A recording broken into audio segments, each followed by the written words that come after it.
if you don't have a clear gap, if you do not have a clear gap at the end of the day, it becomes very, very hard for you to make those conclusions as required. Now, the question of how do we identify a gap in general?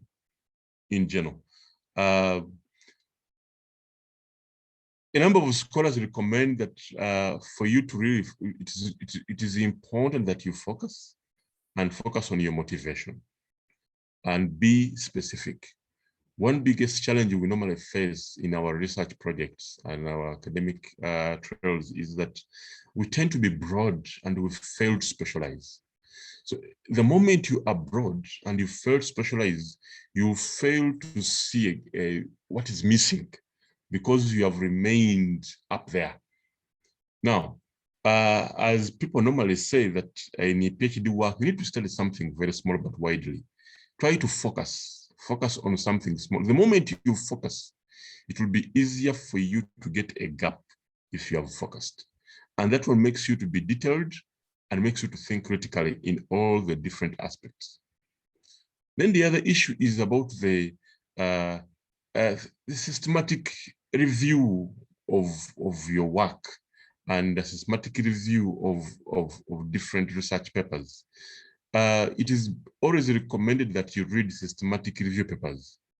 Professor Antai in the previous weeks has been discussing issues of systematic reviews, and I think these are very, very important. Try to read work that has been put together systematically and following a given chronological process of developing different arguments. That will enable you to see that there is a gap here and there, which you can actually come in and cover up. And then also problematization of the idea you are studying. Go back to the roots of the idea, go back to the original concepts, question the tenets of the concepts, question the idea, question the authors. If the moment you do that, it becomes easier for you in an actual sense to, it may become easier for you to appreciate and see that there's a gap here and there. And also, sometimes we don't take advantage of the numerous resources we have. I think this can be another discussion for another day. How do we navigate? How do we navigate the available technological resources to get the information that we need that can enable us understand and appreciate these different gaps? In most cases, when somebody downloads 1, 2, 3 articles from Google, then he says, you know, people have, this is a well-researched topic, so there's nothing much about it. You are saying that because you have not read widely, or because you have not been able to get the required information in those specific areas of study.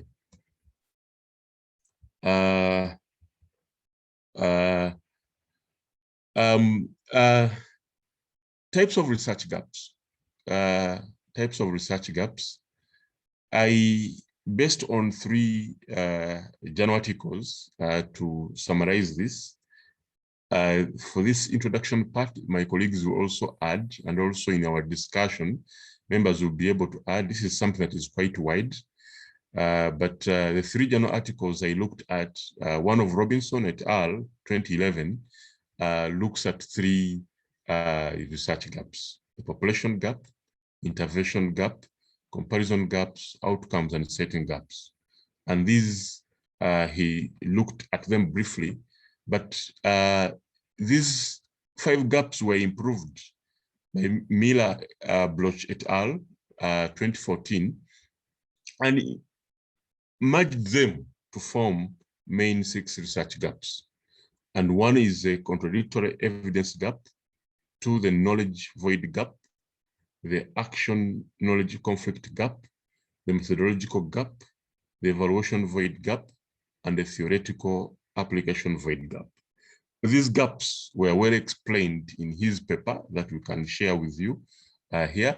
And each and every gap has its own way that it links into your work.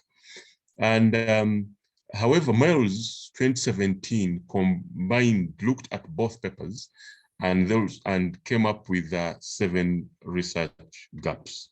And Mouse's contributions basically on A, the evidence gap, then B, the knowledge gap, practical conflict gap, the methodological gap, the theoretical gap, among others. But you realize that all these different gaps, the empirical gap, if you look at them, each gap focuses on a given argument and comes from a specific or different angle of thought. In our discussion today, we are going to focus on some of these. If we may be able to extend the discussion to the others, and possibly I and my colleagues can be able to unpack most of these gaps here and there. The other remaining gaps we normally see, I brought this because it was shared on our group, the facilitators PhD students group. And somebody shared this, I think, a month ago about the research gaps. And you realize that these are about more than 8 or 10 gaps that are being identified here. But at the end of the day, if you read and read carefully, you will realize that most of them go back and then merge and possibly go into either 3 or 4 different types of gaps. The way you realize the 3 scholars we had here, that Robinson had 5, but Miller-Broch and Kranz 2014, in their studying and analyzing what they did, they came up with 6 different gaps, but again, combining the 5 gaps of Robinson almost into 1 or 2.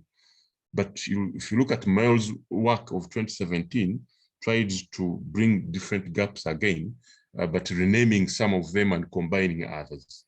So that's why we decided that possibly in our discussion, we may have 3 main gaps, that is theoretical, empirical, and methodological, which later can be discussed further in practice.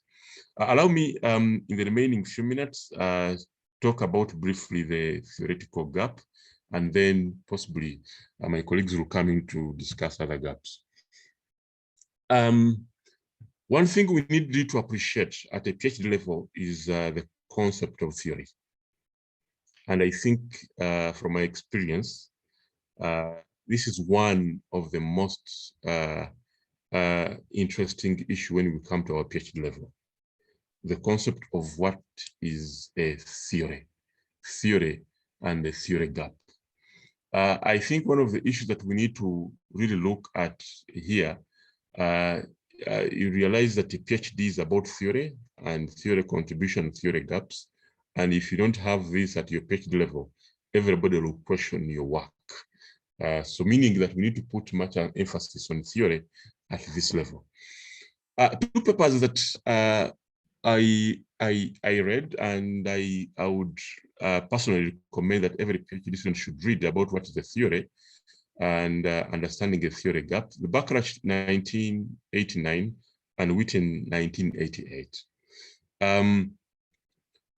Bachrach looks at a theory as a statement of relations among concepts within a set of boundary assumptions and constraints, whose main purpose is to organize parsimoniously and communicate clearly. By organizing, you organize the different variables, constructs, but these must be communicating something. And the concept of communication is where we look at the ability to predict, the ability to explain something very, very well.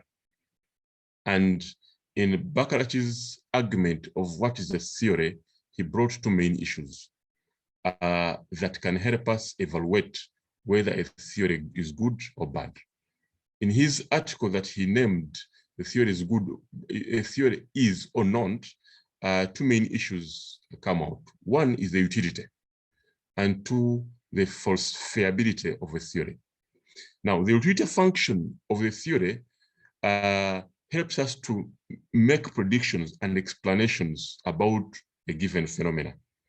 That a theory must be able to explain, bring out the different variables, the constructs, the scope of a given phenomena very, very well.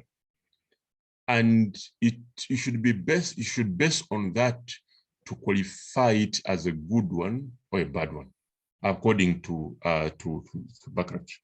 And if it falls short of that in that phenomena, then that's the beginning for you to identify a gap in that theory. And then two, the falsifiability of a theory is largely in the measurement issues. How does the theory measure the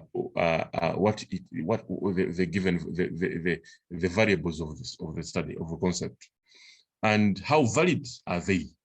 How the logical adequacy of those given variables? Does it bring up the logical flow? Does it make sense to you? I know the common word we normally use that if you try to think and think and think, can you explain that theory to your grandmother? At the end of the day, that is explaining your work to your grandmother, because your work will come from the theory, by and large. So does it make logic? Is there logic if you think about what the theory is saying? Or you are just cramming the terminology of the theory, you put them there and you cram them, you put them there, but you cannot even explain them as yourself as an individual, which is basically a very big challenge. Then when it comes to Witten, 1988, Witten explains the concept of theory in form of the what. And in his explanation of the what, he says, what is the theory? What are the constructs in the theory? And these constructs in the theory, they will help you appreciate what in actual sense you are going to, what is in there in the theory. And then at the same time, it must bring out the relationships between the different variables. The how part, the relationship must also come in. How do the variables interlink with one another? But again, Witten says that that one depends on who and where, the context in which you're applying it, and the level of analysis in application of a given theory. And from those different angles, you can in actual sense get a gap from a given theory. I'm running through this because of time. I was given how many minutes? I don't know what is my Dr. Okoche. How many minutes do I have? Okay, Doctor, I think you take your time. We still have enough time, so it will be okay, good fine. Yeah. Fine. Now, how do we, in actual sense, from that concept of theory, from those two papers of Baccarat and Witten, you realize that there are a few issues that we may look at in identifying gaps in a theory. One is, as a student, as a PhD student, or as a researcher, one most important issue is try to problematize your work. Problematization is one of the concepts that Professor Antai also gave some time, and I think he has a full lecture on that in his YouTube series that he discussed. Try to examine the tenets and assumptions of the theory very well, very well. If you don't examine the tenets and the assumption of the theory, you will in actual sense not understand the theory. Under what basis was the theory formed? Under what conditions? What is the origin of this theory from the word go? Last week, I think last week, on this same platform, we are discussing theory building. And we are saying that what are the challenges that we are facing? Why don't we have local theories here? We have foreign theories built from UK, built from US, built from foreign environments that we come and apply in our context. Could they really give the same meaning? Now that you must look at that. But again, the assumptions are very important. Every theory has its own assumptions. We may not actually examine, but you can go practically, maybe if we have enough time, of looking at the assumption one theory after the other, and then see how are these different from what we're talking about. And how do you bring out or get a gap from the assumption of a given theory? The other issue is the field of application and the level of generalizability of a given theory. You realize that we have tried to apply so many theories. Take an example. I've applied complexity theory in marketing, which is a mathematical, originally mathematical, developed in a mathematical environment as a theory. And so many of these theories originate from the physics angle, from science-based angles, and we apply them in our different areas of study, business, accounting, finance. But the issue of generalizability becomes important, and how do you, in actual sense, scale them down to make them important to your work? In the process, you are able to identify a gap in your research. And then the other functions we talked about, if in the gap, the accuracy of the utility function. Now, we talked about the utility function that was advanced by Bachrach in his work, in line with the scope. What is the scope? The explanatory power of the theory in line with the variables and the constructs that were given in your work. How does it explain your work? Does the theory explain your work well, depending on what you are studying in a given area? If it doesn't, then that's where we start now critiquing and bringing out gaps in that given theory. And then the level of falsifiability of the theory, which is now in line with you appreciating the adequacy, the validity, because the validity now, if you're going to pick, for example, questionnaire items from the theory, then how valid are these items if you test them? The moment you go and test these items and you realize that there is, you may not be able to explain your work very well, that could be a very big gap. And that brings in issues of possibly additional work.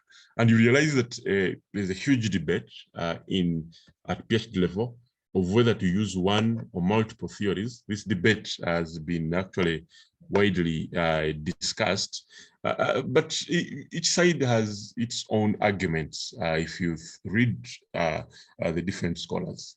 And the moment you see that one theory has a weakness here and there and it cannot solve your work well, that's where other scholars argue that possibly you can bring another theory to cover up the gaps of another theory. And possibly as we interrogate this further, we look at briefly on writing a theoretical gap. Now, a number of scholars focus much, say that the role of the theory in terms of identifying and writing a theoretical gap does not come out only in identifying the variables of study in your work, but the gap in theory comes in the interconstruct relationship, because a theory advances different variables that you are going to borrow and use in your work. But the gap may be in how these constructs relate. Now, in your writing skills, you must be able to bring out the interconstruct relationships or intervariable relationship, or whatever you have written your research questions and hypotheses, and that will, in actual sense, bring in the issue of the gap. And the issue of relationships is about what does the theory explain. What does the theory leave out in terms of the relationships? Because at the end of the day, you realize that bring out a variable alone as a variable may not make a greater contribution. Your contribution may come in at the time when you bring in the relationship between the different variables. That's why you realize that there's a number of scholars agree that for you to bring out a clear contribution and clear gaps at this level, the mediators and moderators play greater roles in theoretical contributions. They have a greater role to play. That's why you say that, of course, this theory explains how institutions can do this to influence this. However, they tend to leave out something related to this this development, and I think that could be a key skill, a key writing skill. We normally see that people in our presentations, people have the content, but the writing skill and the way you put together these different issues may make you may seem not to have a gap, yet you have the gap. Let me give an example here that I try to get out of some work, and we can share it. If you're trying to write, to take an example of writing, trying to bring out a gap in theory, you may say, for example, the dynamic capability theory explains the ability of a firm to integrate, build, and reconfigure its managerial and organizational processes to build a competitive advantage. So that is what the theory explains. That is what the theory puts up. That is the tenets of the theory. Now, you link that to the variables that you have in your work. How does the theory bring out the variables in your work? The theory supports the application and integration of marketing capabilities to enhance firm performance. So, if the theory then explains that concept, then you bring out what the theory says and what variables that the theory advance in that line of study. But again, you need to bring out what gap is in that theory. However much this theory explains the marketing capabilities of the firm in this and that, the theory is limited in explaining. Now, you need to bring out now what is the gap in the theory in line with what you are studying. The theory is limited in explaining possibly consumer attitudes or employee contribution to firm performance or in this process. Now, that the way you divert from the theoretical contributions, then you'll be able to bring in the gap, and that will actually bring out that gap very, very well. Then I briefly brought in what we call the theory matrix, which we normally talk about. This can be expanded later if we have time, but we normally say that, especially for those who are using multiple theories in their work, the theory matrix is very, very important to help you identify the gap. That matrix must you read the theory very well and be able to give the theory summary, give the assumptions of the theory, critique the theory in terms of strengths and weaknesses, show the variables of the theory and the main author. Now, that other theory matrix can add on more than that, and they can go beyond that. But to me, the theory matrix shows that you understand the theory very well. And one thing I will mention here is that try not to copy the theory matrix of another person, because you won't learn. It is always better that you do this matrix yourself. Sit, read the original authors of the theory, and summarize what you think that is right. At the time of presenting it, maybe to your supervisor or to your friends or to a forum like this, and new things may emerge that you didn't see out of the theory. But you write this theory matrix in line with your work. And I may not go through details of this, but I will take maybe the first row only and look at the theory summary. The theory advances the argument that the competitive advantage of firms lies within the managerial and organizational processes and routines. Bring the main assumptions of the theory. The theory assumes that core competencies can be used to modify short-term competitive positions and build long-term competitive advantage. So you see the flow. the main strength of the theory is that it explains how farmers develop their capabilities. The main weakness of the theory to you or to me, the one critiquing the theory is limited in explaining change processes in an organization setting. And then you bring out the variable that you think this theory is explaining. And possibly this could be the dynamic marketing capabilities in that given setting. But one thing we are taught at this level, and we are seriously learning, is the language that you are using in critiquing theories. Some of us go into using strong words. The theory cannot do this. The theory cannot explain this. We advise that you since you are not part of the authors of this theory, possibly it is you who did not read very well or did not understand the theory very well. It is always advisable to use simple words. The theory may not. It's quite limited in this than using conclusive words that actually may tie you at one given moment. I will not go through this second theory, but I brought this in case we have two different theories, and you see the weaknesses of the other theory are covered by the strength of this other theory.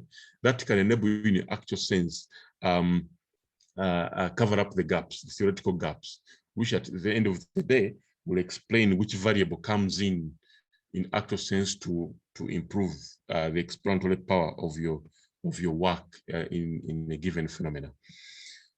And of course, I would like to, I think, end here, but one guiding rule or two I would like to mention and conclude with is, in trying to identify the theoretical gaps, it is always better that we go and read the original authors. I'll take an example of let me give an example of complexity of Goldstein 2010. Goldstein 2010 has a 500-page book that you may be able to read and internalize. If you go to capabilities, Tessie's work is quite huge, and Tessie has been publishing and adding on his capabilities work continuously. So you need to go through that work and read it very well to bring out the rigor in critiquing the different theories. And then understand one of the most important issues that may be important is understanding the assumption of the theory. Under what circumstances was the theory developed and on what assumptions? Because possibly your assumptions may be outside the brackets of your study. Chair, thank you for now. Allow me send this back to you so that I can give my other colleagues a chance to share their experiences. Thank you. Thank you so much, Dr. Ahmad Malgembe, for the presentation. I think you have dealt with a very critical issue, which most of the time when I hear presentations, I find it a big challenge. And I believe that people have learned, and myself, I've really learned a lot. But also I know there could be issues, there could be queries. So maybe my suggestion is that, given the fact that we have three presenters, if you have a comment or a question for Dr. Malugembe, you can note it down, then we discuss. I also believe that since these are sequential presentations, you might find that even some of the questions you might ask could be answered by the next presenters, such that at the end of all the three presentations, we shall be able to map up the aspect of spotting the gap. But Dr. Malugembe, I must appreciate you. And I think, let me take this opportunity to welcome the next presenter, that's Dr. Goreti Cheune.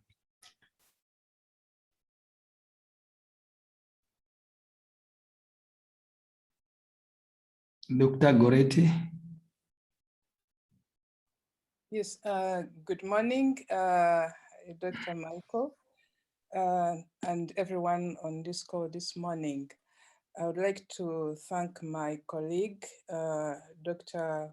Ahmed Walugembe, for the very good presentation and setting the stage on identification of research gap.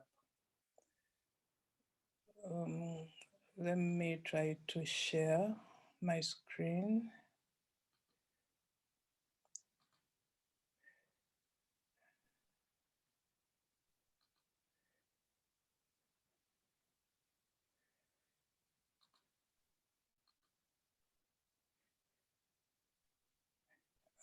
So having looked at what a research gap is and the different aspects of a research gap,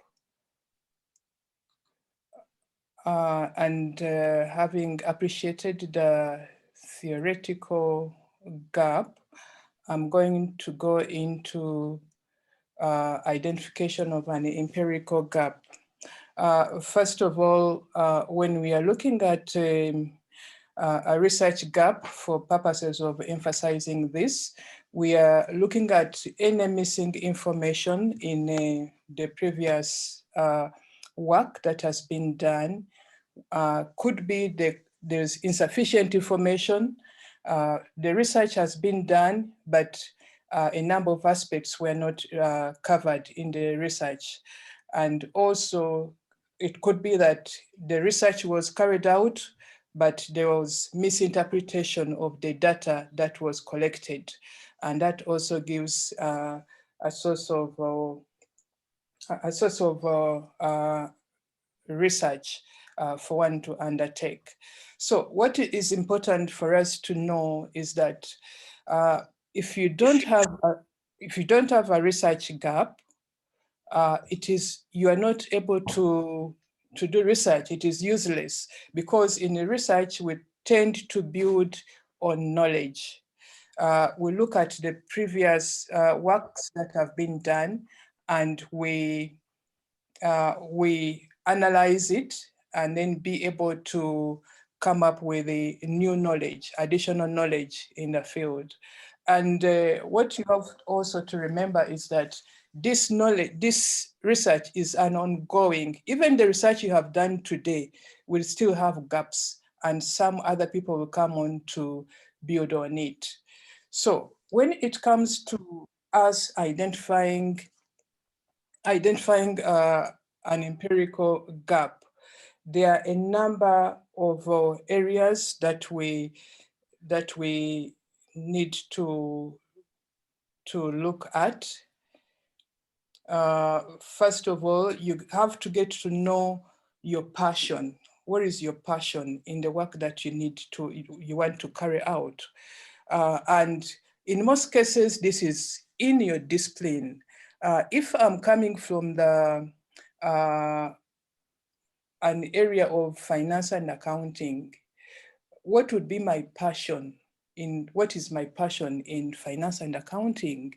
I'll give an example. It could be behavior finance. That is my passion. So it would be very good for me to look out for the mega trends in behavior finance. What has been covered and what has not been covered. And how do I do that? I need to go to use different research engines to know what is the latest. I also need to look at there's a search tool, the Google Trends. Google Trends is very good in terms of identifying what the current debate is all about in your area of interest. If I went first to that, and I'm going to try to log on to find what is going on in behavioral finance, if I'm able to. I didn't open this. Yeah, let me take you to open to the Google Trend to see, for us to know what is happening maybe in behavioral finance or any other discipline that one may be interested in. It is one quick way for you to know what is going on in the entire, globally, but you can also contextualize it to your location.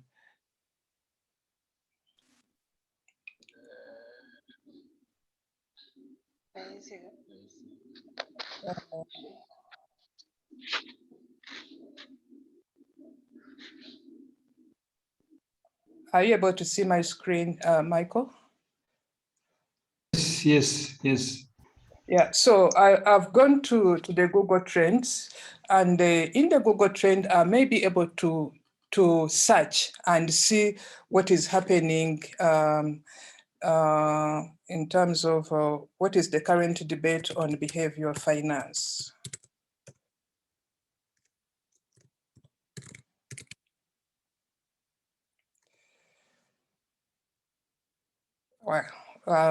Well, there isn't, I think there's a problem with this. I can try another one. Let me try to see if I can narrow this to Uganda.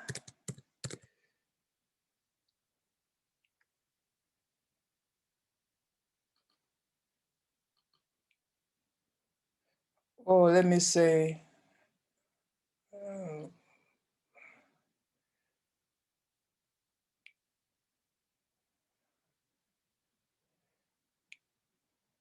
I want to get a country that has some good data.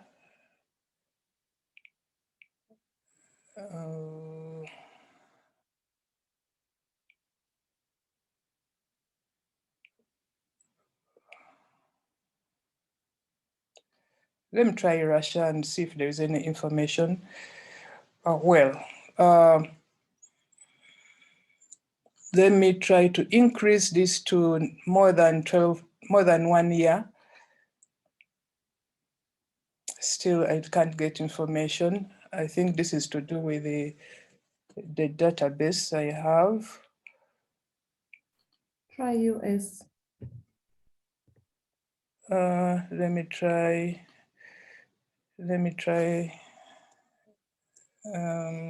United States.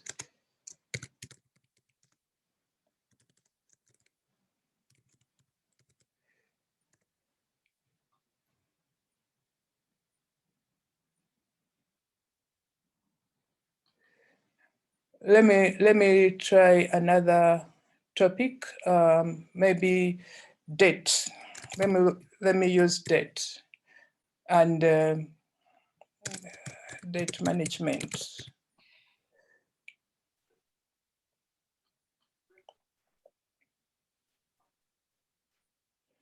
And I've put for the last 5 years. And so these are the different peaks of debates. Up to 2021, you can see that even as far as, this is April 2021, the debates were still very, very high on the subject matter. But this is in Russia, because that is what I indicated. What about in Uganda? What is the current debate in Uganda on debt management?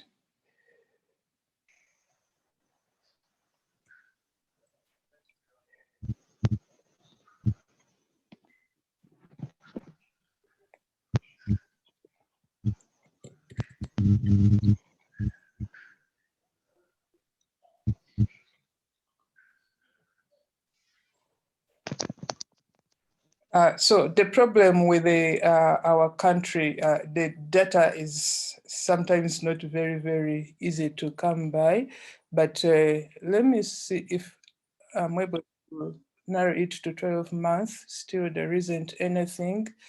But all in all, one is able to know what is happening in the different on the different area topical issues, your area of interest. You can always go to Google Trends and search out and see whether what you are interested in actually is going to contribute to the debate that is going on, or whether it is already a closed chapter per se. You need to get that link and put in your different topics, be general as possible, so that you are able to know what is going on in that area of research. So taking you back to where I was looking at the different sources of information, you also need to look at the different sources, like the research journals. You look at your university newsletters or journals. If your university has a journal, what are the articles that have been published in there, so that you are able to identify your area of interest, an area of your interest that you can build on. So I would like us to look at exactly the different sources and how we can go practically in identifying a research gap.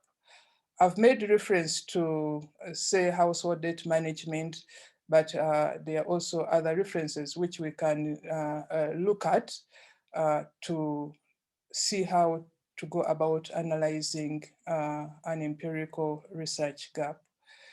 First of all, having identified your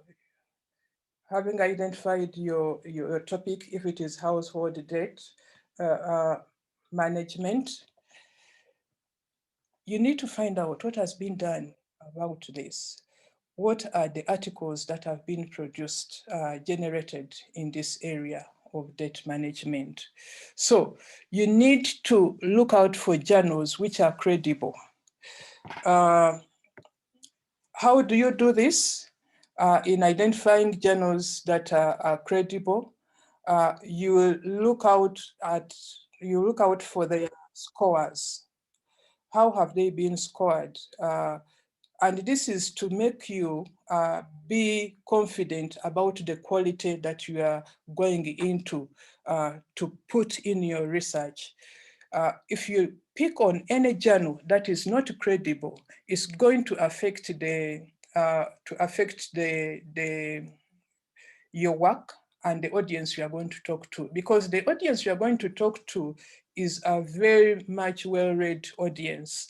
And so they may be knowing what is quality and what is not quality, and they may not get a second look at your work. So having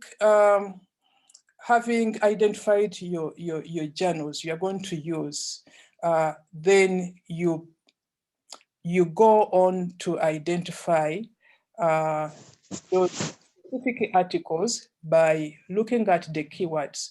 In this example I've put here, we have household debt management. So in my search work, I'll need to indicate all items, all journals that have these keywords. The keywords are very important for me to identify what, to get these articles.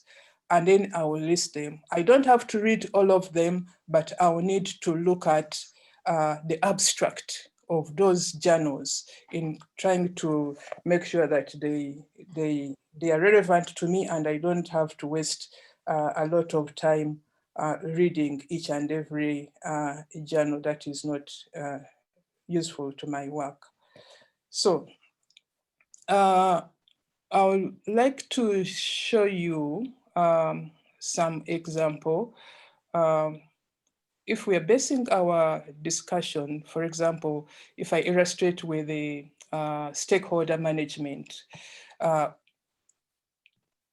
if I try to illustrate on identifying a gap in stakeholder management, what are the journals that have talked about stakeholder management? I'll need to list all of them.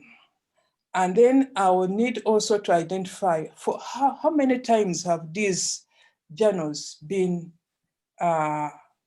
cited or used in other research works. And the papers that appear there, how many times have they been cited? The citation of that work that has been done, say in stakeholder management, gives me confidence on how widely read the work is, and it points also to the quality of work. So I'll give an example of the score, which you need to pay attention to.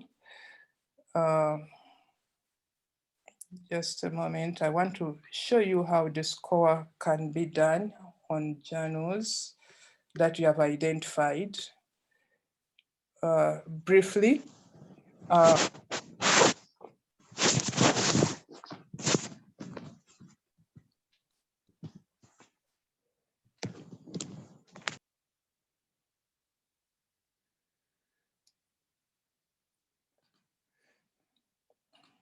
so these are the different number of journals that one may come up with in your area of interest. Now, this is on stakeholder management. If I'm looking at household debt management, I need to list the number of journals that have published work on household debt management. And I also indicate the numbers, the number of journals that appear, the number of articles that appear in these journals. So it would mean that even at the end of the day, if I'm looking for sources of journals that I need to publish in, I would look at maybe in this case, construction management and economics is very good because it looks at such work. If I look, these numbers point to me the probable area of where I need to share my work. Remember, when you're writing your work, at the end of it, you have to share it to the audience. So that gives you an indication of where your information is coming from and where you need to share that information at the end of the day. So I mentioned something about the keywords. I mentioned something about the keywords that you use in coming up with the different research articles. And when we are looking at, if you've identified these articles, what do they say about, say, stakeholder management? What variables did they look at? What processes did they look at? Did they indicate any limitations in the work that was done? So you look at the limitations in that work and be able to identify a gap which you can take on. Look at the recommendations in these works that you have read. And it is also important that you look at, you identify a paper that is your backbone, a paper that has tried to capture most of the items, most of the variables that you may have found out in these papers. It's very important. I'll give another illustration on maybe household debt management.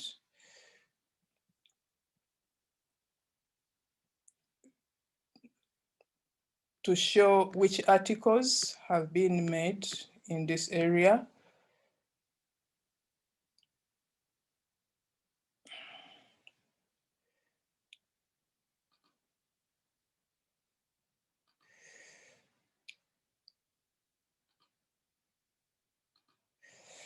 Yeah, so this is another illustration on how you can go about identifying the gap.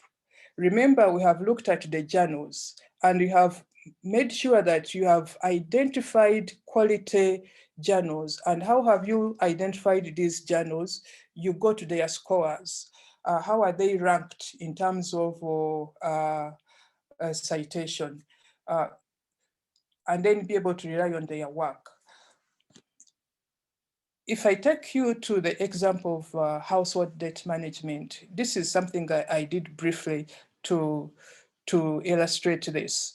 I'm looking at what has been done in as far as household debt management is concerned. So I pick the articles and I look at the abstract, because that is where all the information is summarized. And I look at I indicate the author and the year, and I look at the title, which I've indicated in here, and then what were the findings in this paper. For example, the title of this paper is Rising Household Debt, its causes and macroeconomic implications, a long period analysis. So the findings in this paper indicate that the rising household debt is viewed as the outcome of persistent changes in income distribution and growing income inequalities. So if people don't have, if there are inequalities in income, and if there's persistent changes in income distribution, it means that those who are lower earning, or those with low incomes, are going to go for debt, and it will continue rising.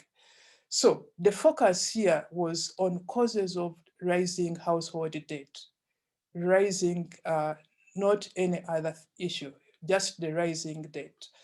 So I've put here in my last column my relevant notes. What did these articles, what did these research works concentrate on? So the first one concentrated on rising household debt. That was the bother about that research.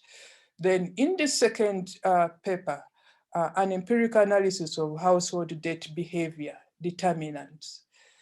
And the findings were also brought out very clearly. What were the findings in this paper? And they indicate 5 determinants of household debt behavior.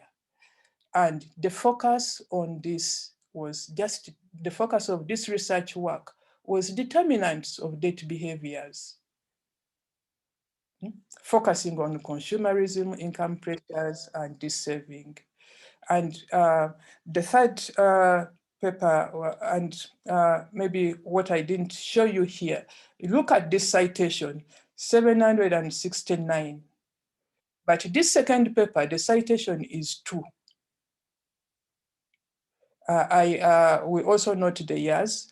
This is 2009, this is 2019, but the citation is only 2.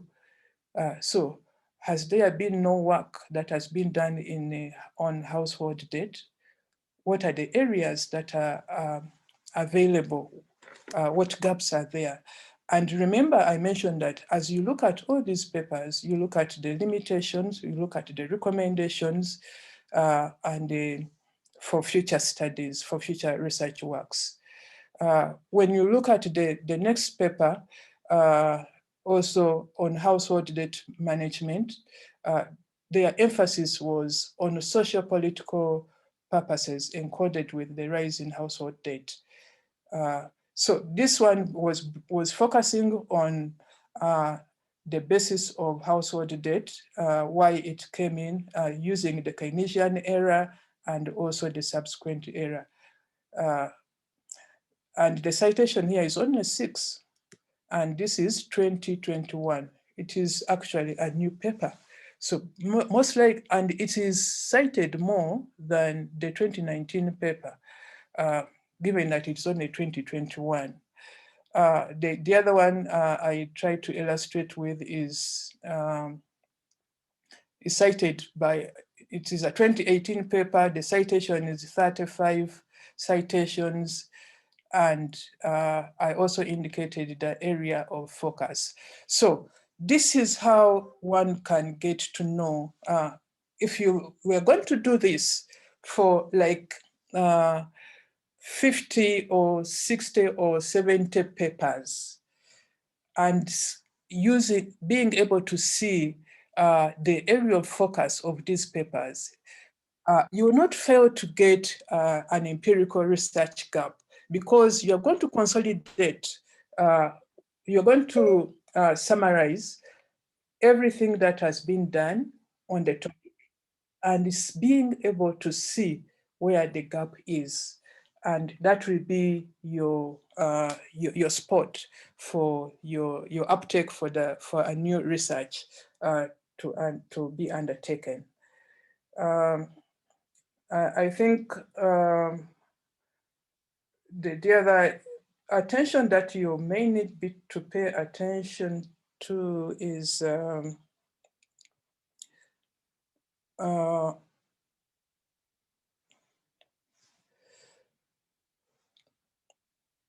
being able to also look at being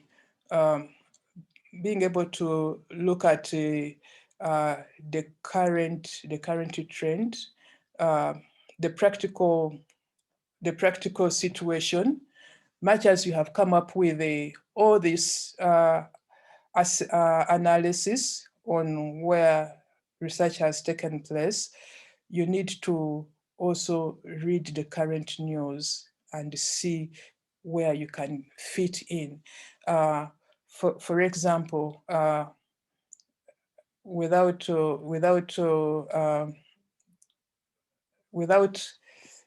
maybe going into too much of one of you studying debt management, household debt management, you'll be able to see that what is the trend in Uganda as far as household debt management is concerned. Where are we? What are the research works that have been done?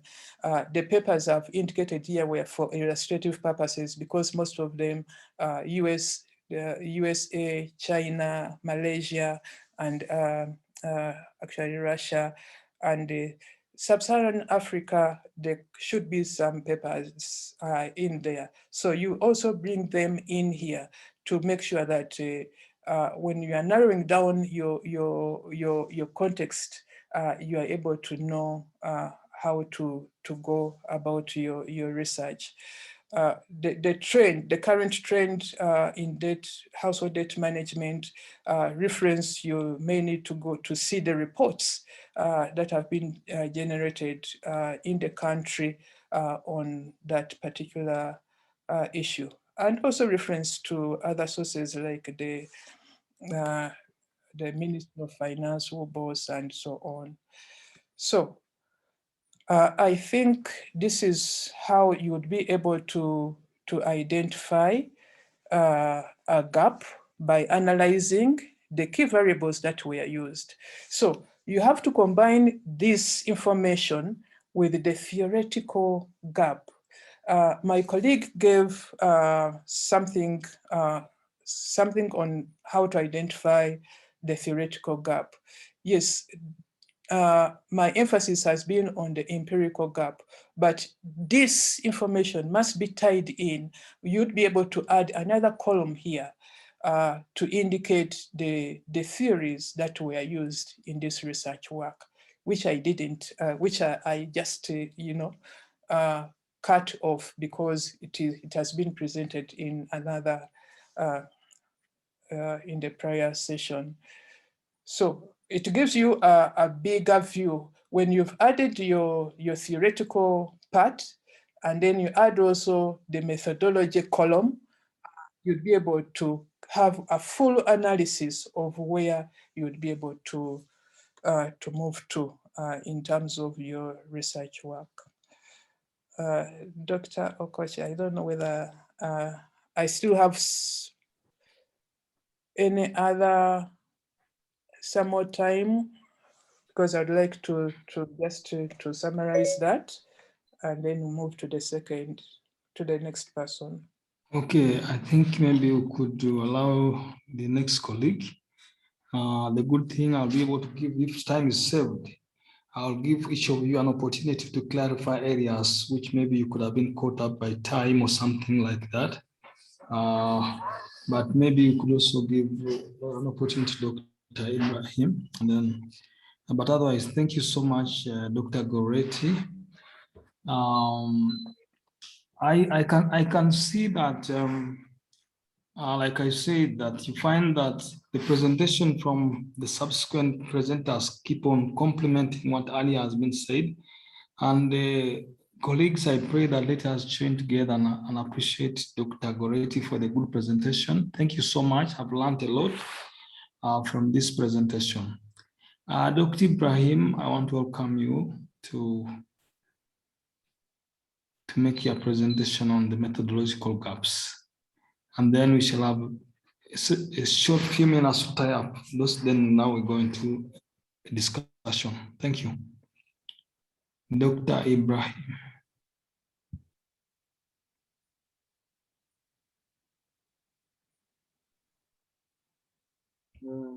Good morning, colleagues. Good morning, colleagues. Morning. You can go ahead and make your presentation. I'm trying to put the presentation in the presentation mode. Let me try, but it's volume, please. Hello, can you hear me now? Yes. Okay. And the screen is not yet shared. They're just starting to share.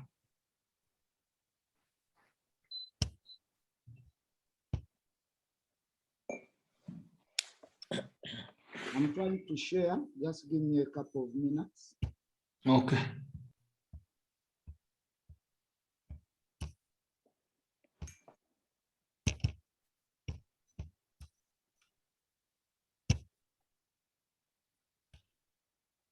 Can you now see the work?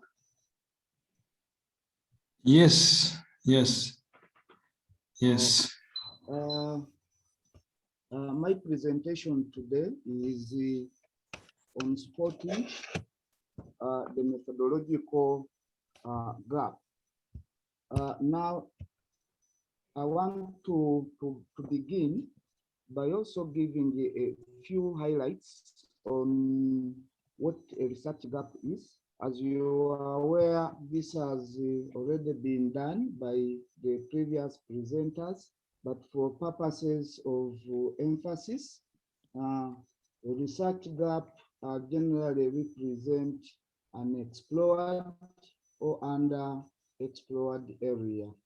Now, I want to say that when you able to identify the research gap, you are presented with an opportunity to further the research or knowledge in that particular kind of discipline. This issue of exploring or identifying the research gap is really very, very necessary, and stems from the view that actually it leads to production of what we call interesting and influential theories. Now, as you can see, there are quite a number of research gaps, and they are highlighted. This was clearly articulated by Dr. Walugembe, and I'm not going to waste quite a lot of time. But I want to emphasize that normally, when you do not have a research gap in your work, it means that your study will not be able to contribute. At the end of the day, you will not have practical implications. At the end of the day, you will not have methodological implications. And at the end of the day, you will not have theoretical contributions. Of course, while there are many research gaps as highlighted on the screen, today's presentation will majorly concentrate on what we call a methodological gap. Now, a study can be able to contribute only if three issues are taken into account. The first is that your study must differ significantly. And one of the areas where it must differ from the existing literature is the area of methodology. Previous studies in the discipline could have studied the concept using a different kind of methods or methodological approach. So you can come in and investigate the same aspects, but relying on other methods or a methodology. It can also contribute if you are able to challenge current assumptions. And of course, one of such assumptions can be methodological in nature, and at the end of the day, it needs to be connected to literature. Now, before we go further, I want to say that the process of spotting a gap is really not an easy one, and as such, if we say it is really a complex process. Now, because of its complexity in nature, we advise that students and other scholars need to be a little bit very creative. And you can only be creative when you develop the ability to critique existing literature or to critique existing studies. So the key issue here is that please question whatever you come along in the area of theory, in the area of empirical literature, and in the area of methodology moving forward. I think I want to say that when we are identifying methodological gaps, we need first of all to know what is methodology. There is, in most cases, confusion when it comes to methodology versus methods. But whenever we talk about methodology, we are simply referring to logic behind the methods that you are going to use to investigate a particular problem or a particular issue. Now, whenever we talk about methodology, we basically look for those, or we mean those steps that a researcher undertakes or concentrates on in investigation of the research problem. Therefore, the methodology aspect deals with the question of how did the researcher investigate or deal with the problem under investigation. Whereas the methods, these are specific in nature, so we look at them as specific techniques that are normally used in conducting the study. And therefore, research methods tend to answer the question of what did the researcher use in investigating the problem. Now, while identifying a methodological gap, we shall therefore identify such methodological gaps from the research methods used, along with the general methodology that we employed to resolve or answer a particular kind of research question. Specifically, a methodological gap will deal or deals with conflict that normally occurs due to the influence of methodology on results.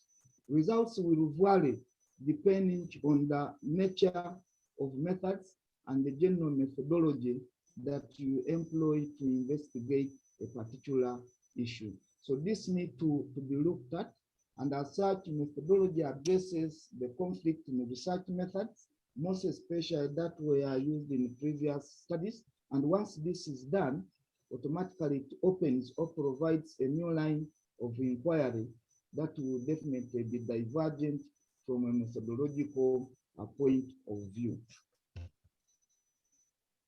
Now, I want to say that methodological kind of gap normally arises from different kind of sources. But I've documented only 4, which we are going to concentrate on. But of course, there are many others which can come along as we review a literature. The first is the analytical issues. So you look for gaps within the analysis. Was the analysis defective? Was the analysis in order in light of the problem under investigation? So you look at that. Now I want to say that analytical issues normally represents deficiency in analysis. And I want to give an example.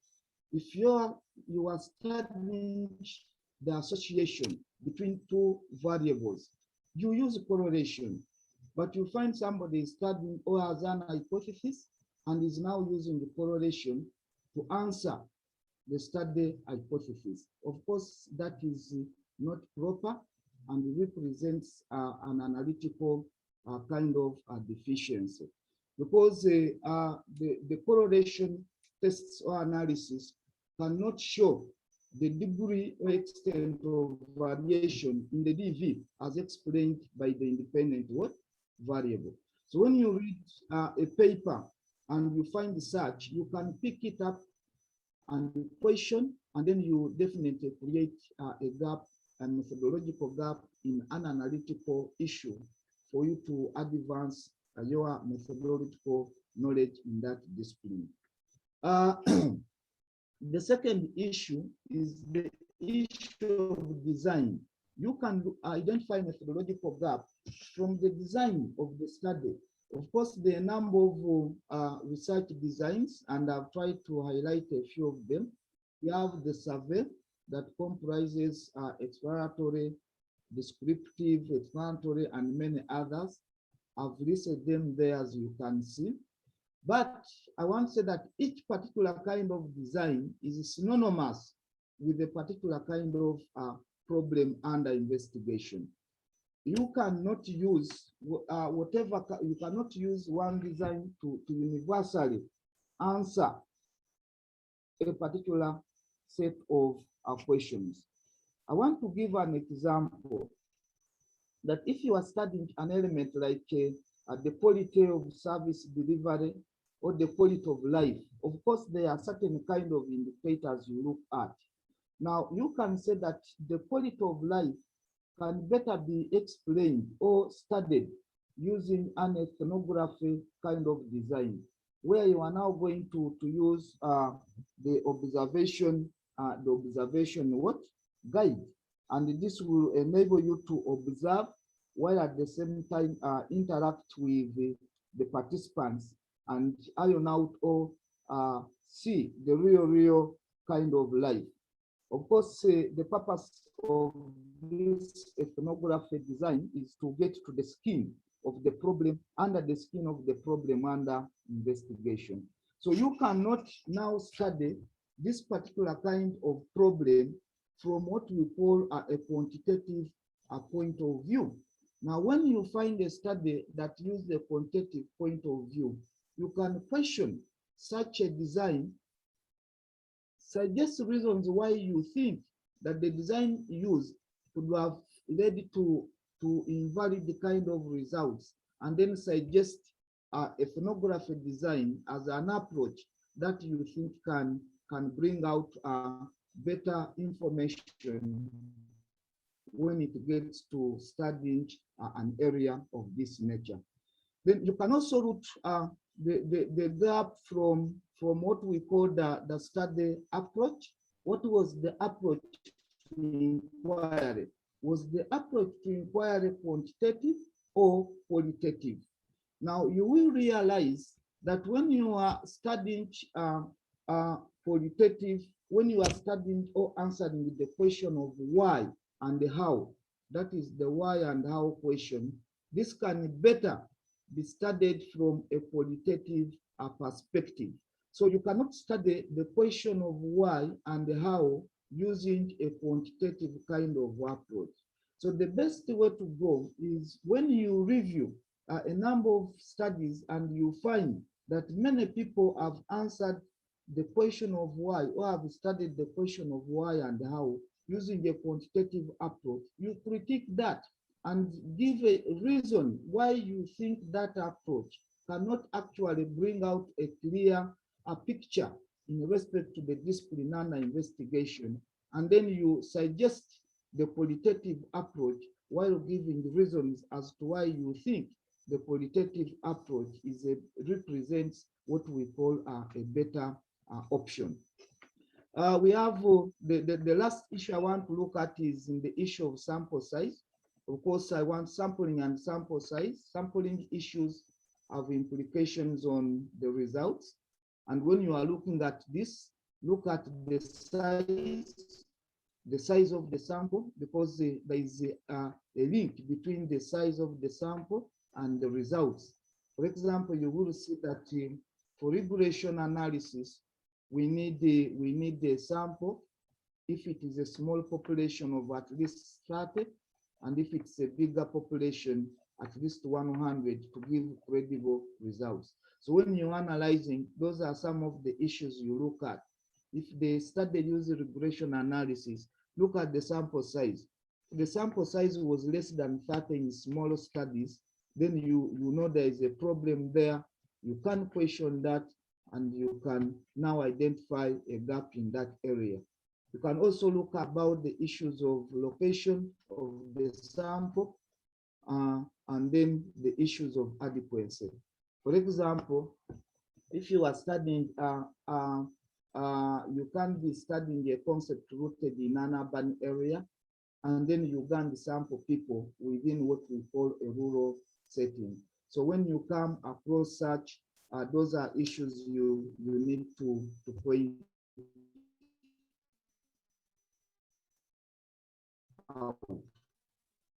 Now, I want to say that, of course, this is cross-cutting, but I'm going to identifying what we call a methodological gap.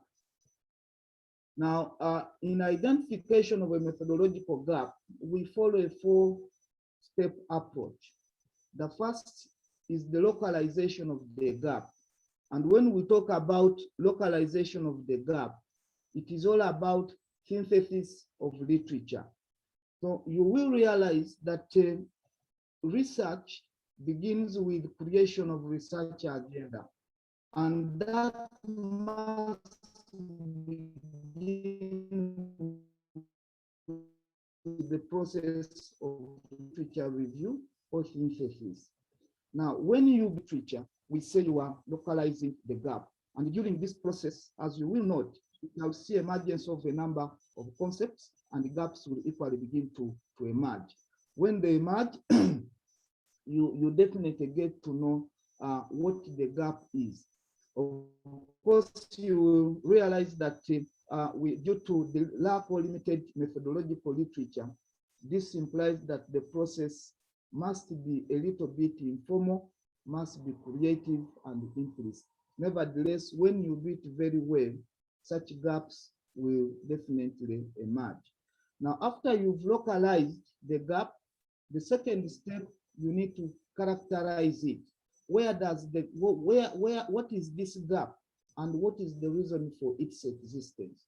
For example, if the gap is in the area of methods, is in the methodology, is in issues of sample size, is in issues of research approach, is in issues of research, then you classify it as a methodological gap. And after classifying it, move on to verify it. And in the process of verifying it, you need to substantiate its existence.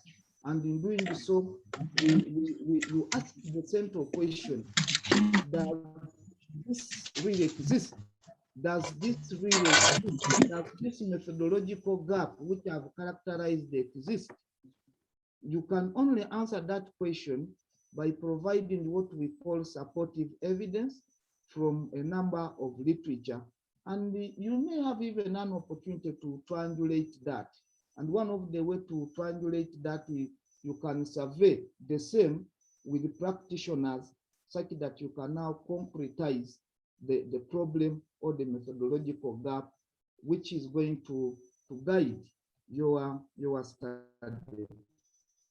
And then you finally have to present it. And as you will see moving forward, you can present it either in a sequential format, or you can still present the gap in what we are calling a parallel format. This has already been talked about. I'm not going to waste a lot of time, but when you identify the methodological gap, you generally look for inspiration in published literature. So look at the books, look at the articles on the topic, and I think Dr. Walugembe and Dr. Goret have ably taken us through this. You read critically across the breadth, a wide range of literature. When you do so, most especially look at the methodology section, you will be able to see those gaps emerging, and at the same time, you have an opportunity to appreciate the depth of the methodology at hand. And once you appreciate it, you will be able to also know what methodology has been used, or what methods have been used in investigating a particular discipline, and what do you need to use in order to contribute in that discipline, in that methodological kind of area. Now, like I've said, whenever you read published work, it is going to provide you with an opportunity. It's going to provide you with an opportunity to understand at depth the different methods used to investigate a discipline by a number of disciplinary scholars. And then the key issue here is that don't simply read and leave it there. We've already said that question everything. Until you question whatever you come across, methodological gaps will not emerge. They are only going to emerge if you have the capacity, if you have the ability, if you are not shy in questioning whatever you come about. And you can be guided by, I've given highlights of a few questions you may use. When you read and find somebody use a particular kind of methodology, ask yourself, what is the significance of this methodology to my work? How can the methodology used in this work help formulate the research question? Then you also ask, does the author's methodological argument require more clarification? If it requires more clarification, what kind of clarification? What are the gaps in that methodological argument that previous authors on the topic advanced? Because in doing so, you are struggling to create space such that you can also be able to contribute in the discipline. Ask, what methodological issues has the author not addressed? You need to look at that. Or once addressed, what methodological issues have been addressed, and how have they been addressed? What has been left out? And you go for what has been left out. If it has been addressed wrongly, you can still point out and why you think in your wisdom such an issue has not come out very clearly, such that you now want to bring up more kind of clarity and be able to contribute in the discipline. You can also ask, is there a different methodological perspective I can consider? Assuming somebody investigated the quality of life from a quantitative methodological angle, can't you explore a qualitative methodological angle? And then you explain why you think your option can present a better representation of results against the quantitative kind of aspect. You bring out an argument, because as we've said, the issue of logic, whatever you present, you must clearly articulate the underlying reason for the issue you are stating in this particular kind of section or methodology. Is there a scope for you to test the finding using the more current approach? You may argue that the approach used to test a particular kind of problem, or to study a particular kind of problem, is archaic. Is there a contemporary or a modern approach that you think can better provide a better option in investigating the discipline? So some of these questions are going to allow you to question particular kind of methods, particular kind of methodology that you come across along as you read. And when you do that, at the end of the day, you will be able to contribute. I also want to say that beyond looking at published literature, you also need to read the meta-analysis and then the review papers. You know that these, of course, provide rich kind of information. Professor Antai elaborately presented on this, and I think they should be the starting point in your study. When you do that, you are able to know the type of methodology that has been used in under investigation, and to provide gaps and show the kind of gaps. But also I want to advise that when you read an article, you try as much as possible to look at areas for further research. At times we see scholars recommend methodological issues there. They may say this study, the limitation of this study was that it was based on a small sample, which of course casts doubt on what we call generalizability of these findings. So those are issues you need to go for.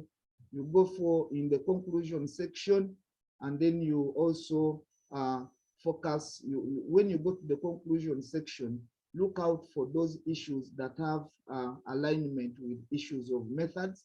There may be weaknesses which are highlighted by the scholars themselves in their work. Once you do that, definitely you will be able to find the research gaps, because they definitely exist. I want to, of course, time is not on our part, but I wanted to just say something about presentation of the research gaps. I have already said we can use two approaches. The first approach is the sequential presentation. Under this, you synthesize literature first, identify the gap, then you follow that up with the presentation of the gap. But you can also go for the alternative, which I'm calling the parallel presentation, in which case we see that literature synthesis and presentation are presented interchangeably and not clearly separated from one or another. So of course, it will be an issue of presentation, but whatever the case, the most important issue is to identify that at least the gap which you've identified clearly comes out from your work. And I want to say, never hide the gap. It should come first. We must see the gap in the background. We must see the gap right through, follow right through within the literature review section. I want to end by saying that challenges, there are of course a number of challenges in identifying research gap. In this case, I will contextualize and say methodological research gaps, but the information can universally apply to even other kind of gaps. And I've cited 4 or 3 which students need to take care of and devise mechanisms to surmount. The first is effort in dealing with the enormous amount of information. We've already seen from what Dr. Walugembe said and Dr. Cheyune, you download quite a lot of articles. You need to write whatever you stumble on, you assemble. And I want to say that you have quite a lot of information. Several challenges, several new gaps may emerge. Now, the key issue under here is focus. If the issue is on methodological gaps, please focus on what we call methodological gaps, and then you leave the other kind of information. The other, of course, is the difficulty in questioning established norms. As students have to date limited confidence to challenge existing knowledge in the field, and they hesitate to question others' methodological claim. I've already said, please don't fear. Professor Antai has said this severally, and please, until you question others' claims, whether in the area of theory, whether in the area of methodology, you are not going to be able to contribute. And then finally, it's an issue relating to how to organize in order to present your kind of gaps that you will have identified throughout your survey. Now, a quick one is in doing so. Of course, the above is a bit a complex exercise. It's very tricky, and you therefore need to be very curious. You need to be very creative. You need to be very judgmental in order to really map out clear kind of methodological gap. And when you do that, your study will definitely be able to contribute in the area of methodology. I want to thank you very much for this opportunity. Over to you, Chair. That is the simple I've been able to present. Okay, thank you so much, Dr. Ibrahim Msenze. And I want to ask all of us to join me and appreciate Dr. Ibrahim for a wonderful presentation. I must acknowledge that all of you have been able to use the short time to be able to elaborate these critical concepts of gap spotting. And in the process of listening to all your presentations, I see that they more or less complemented each other. And I believe that also these presentations are really raising a lot of questions within us, but I promise that maybe I'll give each of you in 1 minute maybe to say one or two things. I don't know whether especially Dr. Goreta, I wanted to highlight one or two things before I go into acknowledging the senior colleagues present. Dr. Goreta, do you want to say one or two things in a short time?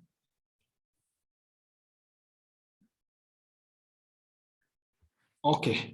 I know after people have asked questions, you'll be able to elaborate more. I first want to begin by acknowledging our presenters. Thank you, Dr. Walukembe, for the good presentation. Thank you, Dr. Goret Shone, for the good presentation. Thank you, Dr. Ibrahim Msenze, for a great presentation. All of you have really given us a strong perspective and understanding in terms of sporting. I also want to acknowledge the senior colleagues in the platform.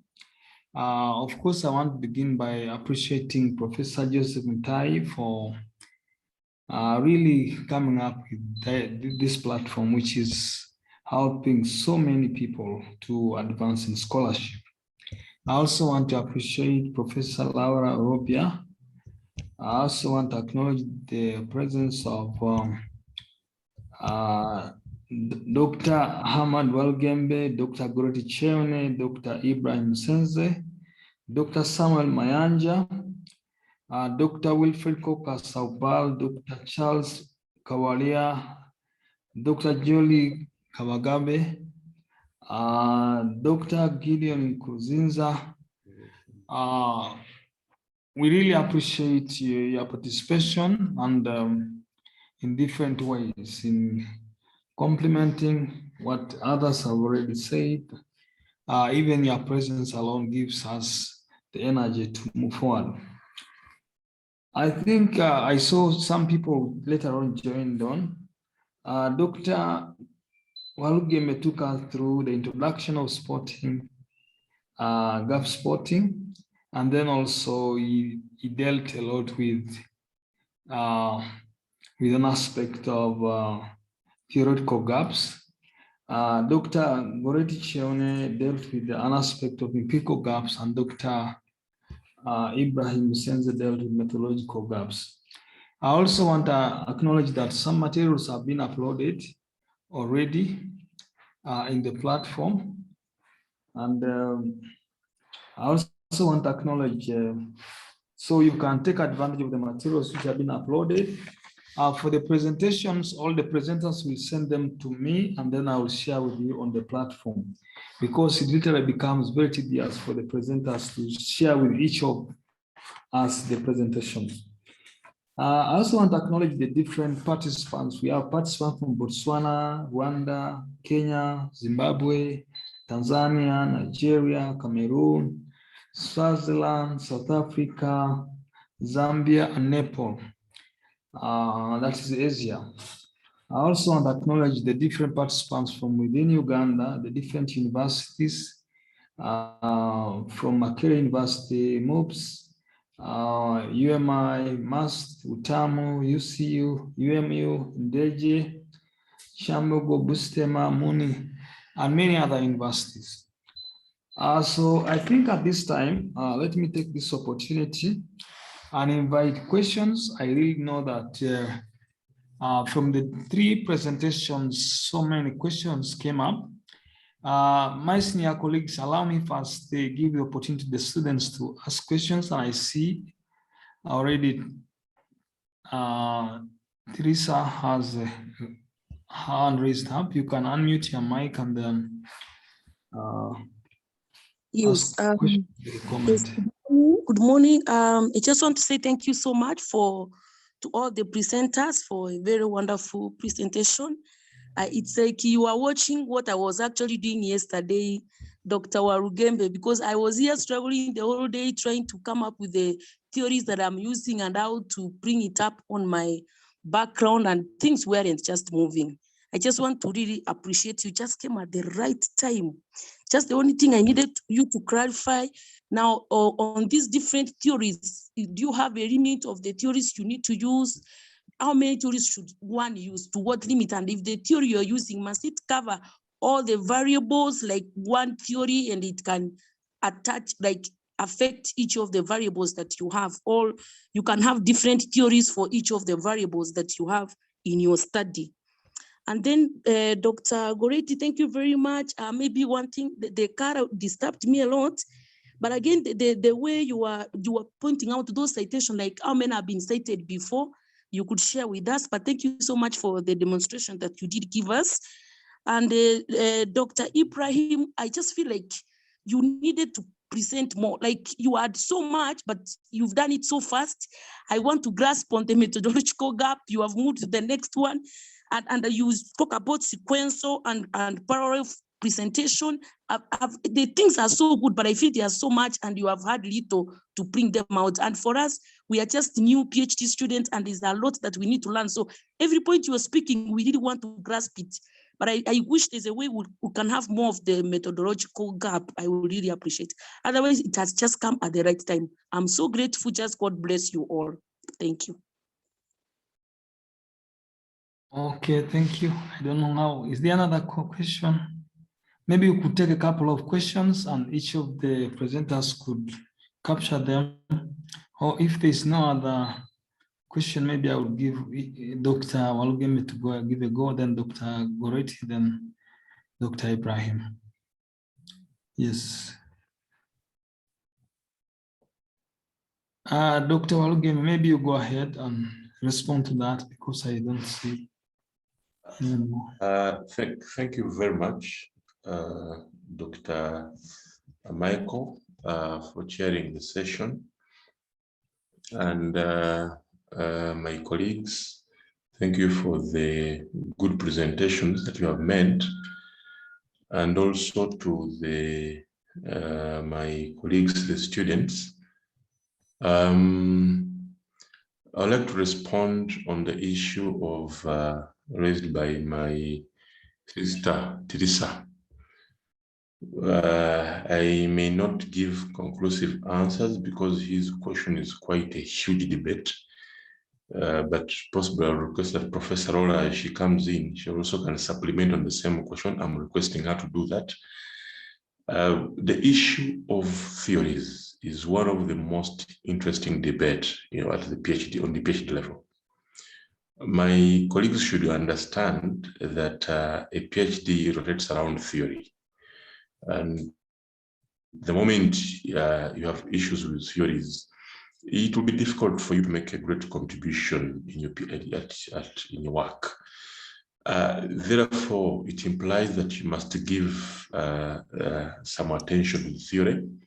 Your theories must come from, it must be seen in the background, be seen in they formulate your statement of problem, they formulate your statement of opportunity.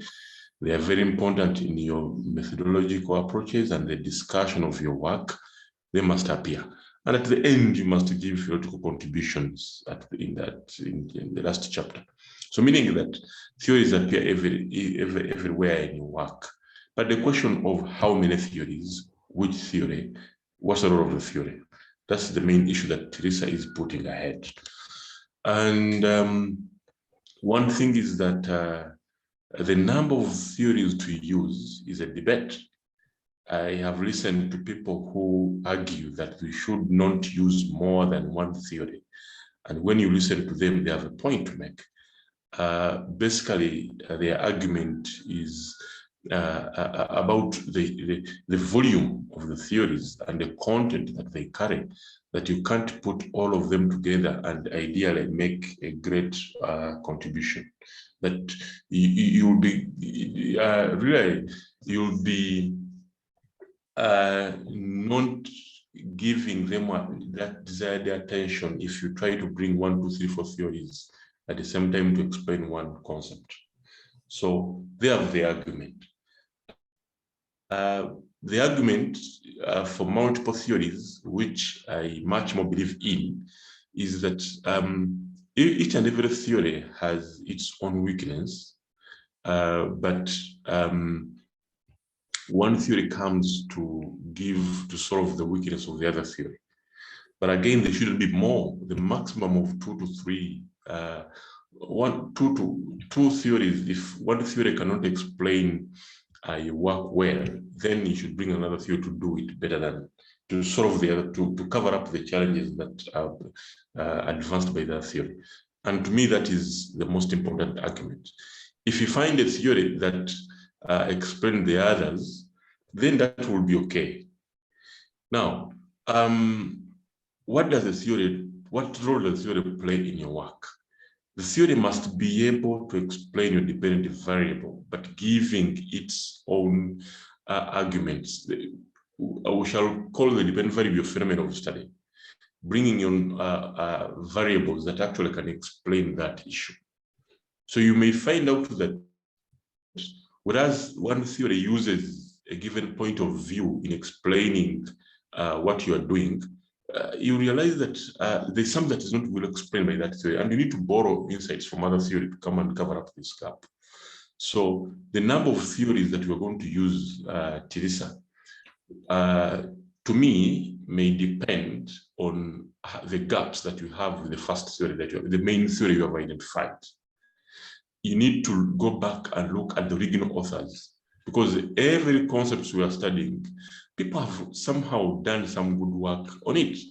If Teresa is studying behavioral finance, what are the key main authors in this area? What theories have they used? What are you bringing on board that you think that was not covered by these theories? That will explain the number of theories. But if you can get one and it does it all, then that will be okay. Thank you. I think my colleagues can add on that. That's the main question I got from Teresa. And back to you, Dr. Michael. Yes, Dr. Goretti.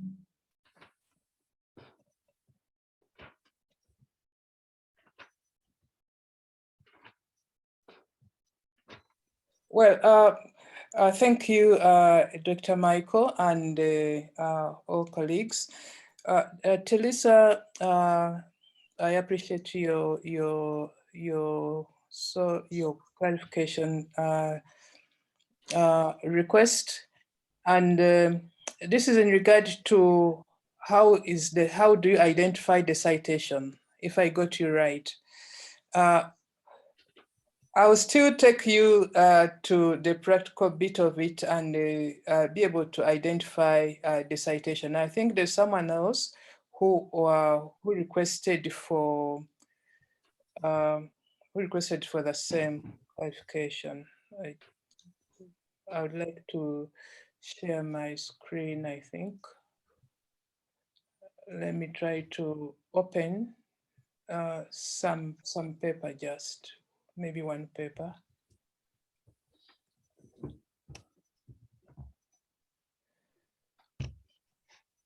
Just a moment.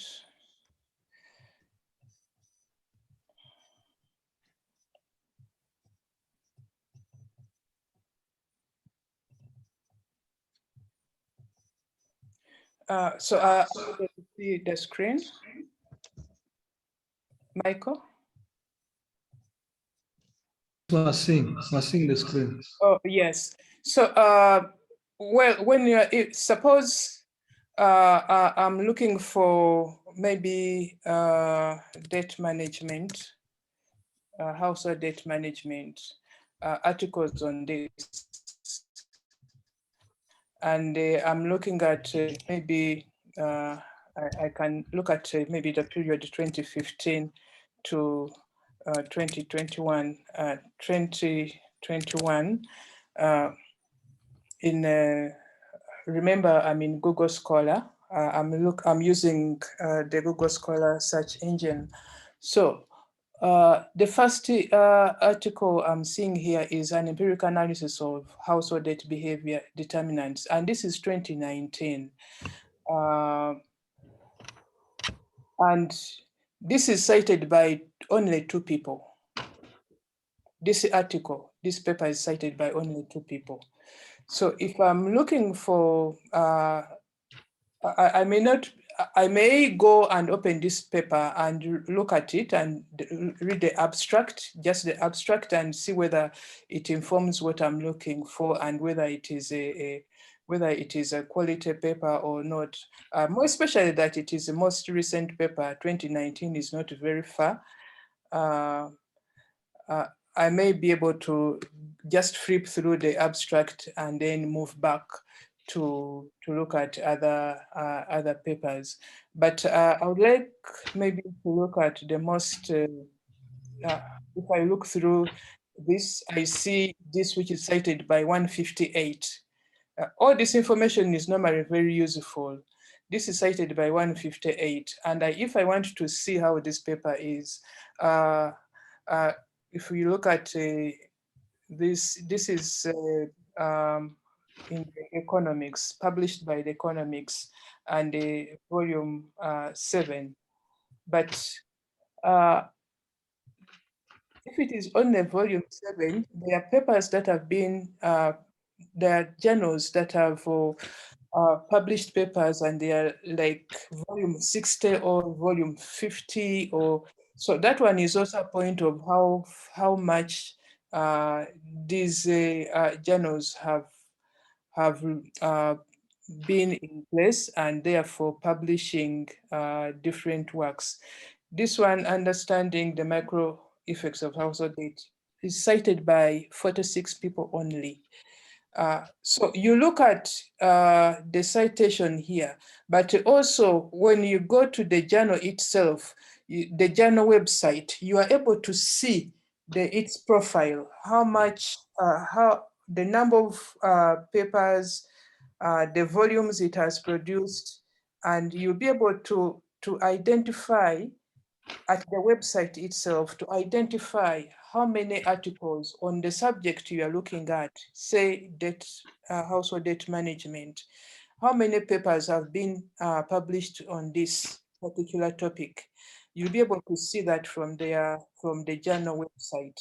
And you'll also be able to see whether it is a star journal, whether how the impact ranking it has. I had saved something on the different journals and their impact levels, but I think I can't access it now. But it is important to go to the website of the journal and be able to know its profile and and also be able to search the how many papers it has produced published on your area of concern. I don't know whether I've been helpful to you, Telisa, but the immediate information you can always see is just here on top. And some people were actually asking, how do you make your citation? I think I had that inquiry made in the course of the week. But the different citation levels are normally indicated here.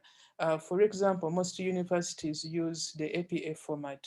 So what you have to do is to come here and be able to pick this citation format if you are using that paper, and maybe post it in your Dr. library. Goretti, which number of volume would you say it is the best article to look at? If they are like from which number of volume to which number? Like at least what is the minimum? You should not go below. Well, when you go to the website, when you go to the website of the journal and look at the different volumes, they could be at volume number 50. It means that they moved from volume number 1. So, but you are not going to go through all those volumes. You are going to now search, narrow your search on the area of context, because the journal is publishing different papers. If it is an accounting journal, it is publishing maybe something on costing, something on efficiency measures, something on financial performance, something on budgeting, and so on. So what is your area of concern, your research area? If your research area is to do with the financial performance, as far as maybe profitability and liquidity issues are concerned, then you narrow that. What are the papers that have been published in the area of profitability and the liquidity levels? So you don't need to look at all the entire papers that have been published by that journal. So it helps you in not wasting a lot of time reading unnecessary information. Well, it could be good information to read through, but it is a waste of time if it is not your area of concern. So that is how you can narrow it and be able to move on. And also go to other journals where you contextualize your area. Your area of concern is profitability and liquidity. So your keywords are the ones which it drives you to identify those. In the 60 journals, you may find that the papers which are there could be maybe 30. So you look at those 30 papers. I hope, Telisa, you get Yes, me. yes, thank you. Okay. Okay, thank you so much. Dr. Ibrahim, there is also a question, you respond to that question. Then also there is a question in the chat room. Thank you very much, Dr. Mike, for ably chairing the session. I've seen one question from Robert, and another issue was raised by Teresa. Now, the question from Robert was, he wants me to clearly bring out a distinction between methods and then research methods and research methodology. I think to him it is still a puzzle. Now, I want to say that when we talk about research methods, we basically refer to the specific research techniques or tools that a researcher relies on to investigate a problem. So they are specific in nature. And I want to say they normally fall under 3 broad categories. That is 1, issues relating to collection and description of data. And then 2, issues relating to techniques in establishing most especially statistical relationships. And then finally, It tends also to deal with issues of validity, issues of reliability, and the accuracy of results. Now, precisely whenever we talk about research methods, they tend to answer the question, what did the researcher use to complete his research? What did the researcher use in order to investigate his research or investigate the problem? So that is what we refer to as research methods. Now, on the other hand, when we talk about research methodology, this is broad in nature. It is the logic behind the methods that you use to investigate a particular research problem. We look at it therefore as a broad way to study a research problem. So it deals with the steps, the process that a researcher undertakes in tackling a research problem, along with the three issues of logic, along with the assumptions underlying a particular method, and then the justification or rationale behind the use of a particular kind of methodology. So to summarize, research methodology deals with the question of how did the researcher complete his study. So while research methods are specific, the methodology is a broad concept. And then two, the research methods deals with the question of what did the researcher do to complete the inquiry. Then the methodology deals with the question of how did the researcher complete his study, or how did the researcher complete his research kind of endeavor. So that is the definition that exists between the two. If you still find that it doesn't link up very well, I will request my senior colleagues to equally come in and try to put the point home. Then the other issue was raised by Teresa. Of course, Teresa raises the fundamental issue of time. Yes, time was not on our part, but you will also realize that some of the issues I was presenting were overlapping, were mapping on to what Dr. Goretti presented and what Dr. Walugembe presented. So we did not need to again be repetitive, because in any way it would have even bored you. But I have still a feeling that we tried to bring out the most crucial issues within the area we were supposed to present on.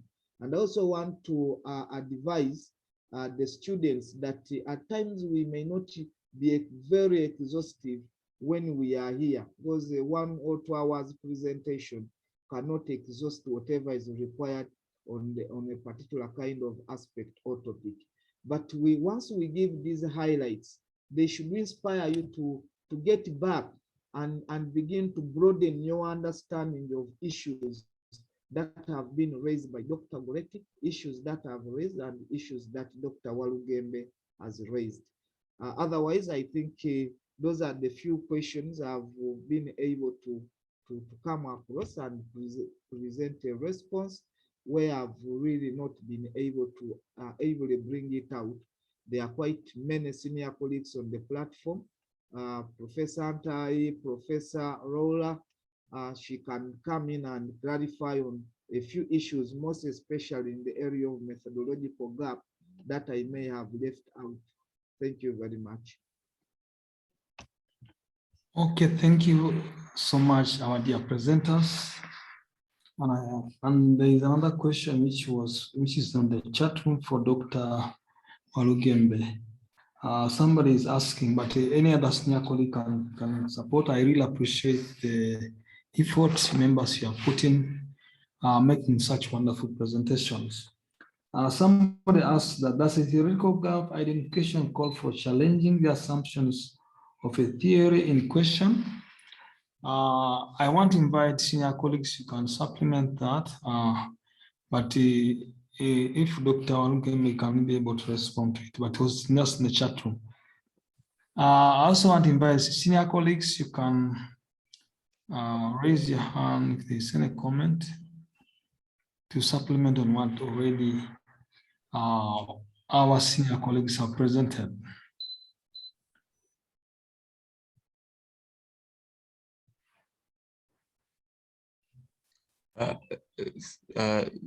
Dr. Maeko? Yes, yes. As we wait for the senior colleagues to come in, Yeah. on the question of assumptions of the theory, the assumptions of the theory are giving you the boundaries of the theory. And these boundaries of the theory are explaining what the theory is covering and what the theory is not covering.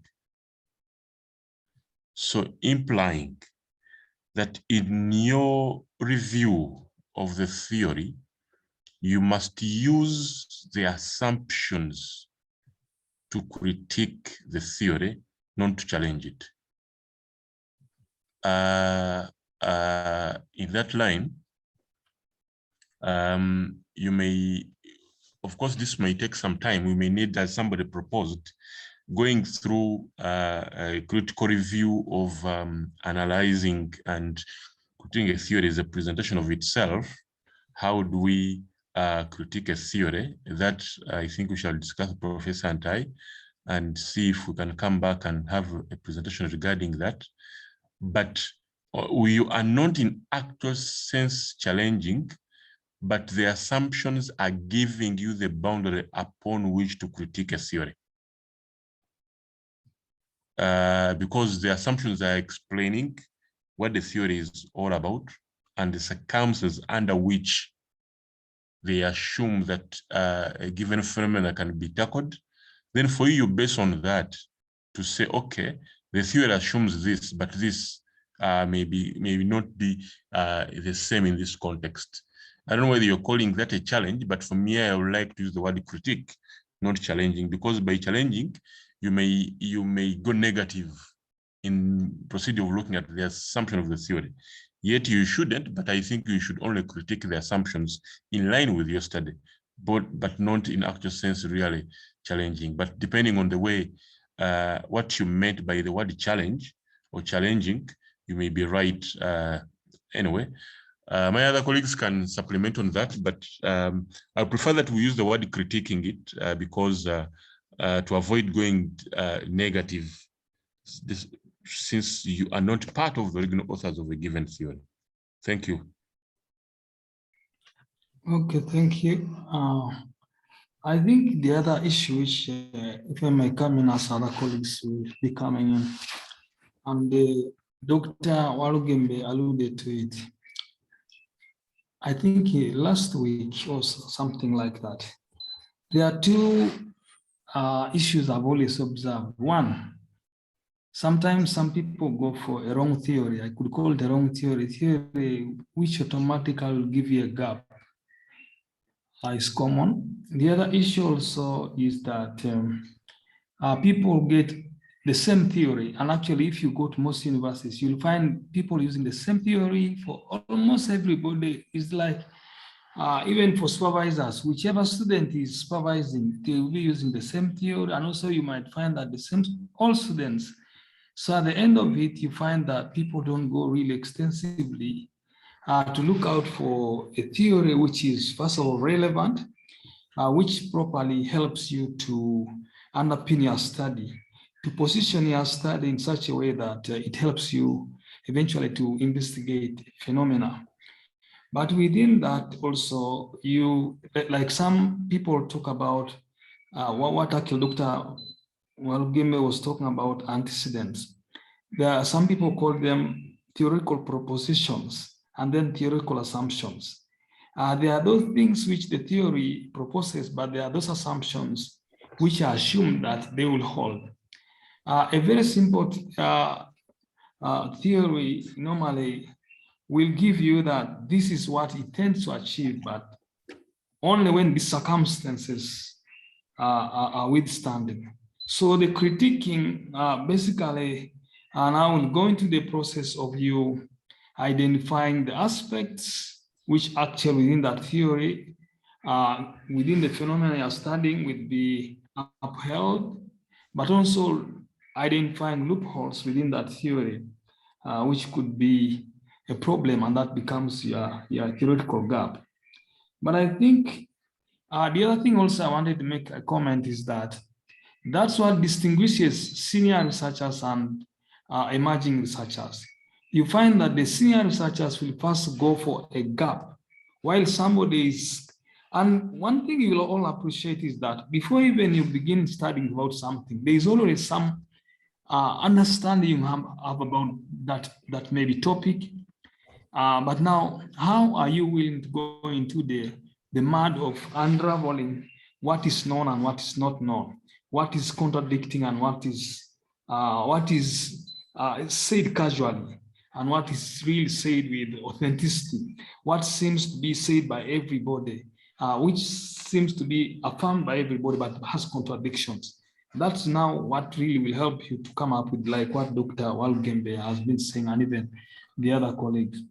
And I think that is really, and actually I was discussing with my student whom I'm supervising, that is the issue. The reason why you will be able to come up with the critical knowledge is that you have identified a proper theory which really is very relevant for your study, and you have really identified the gap within that theory.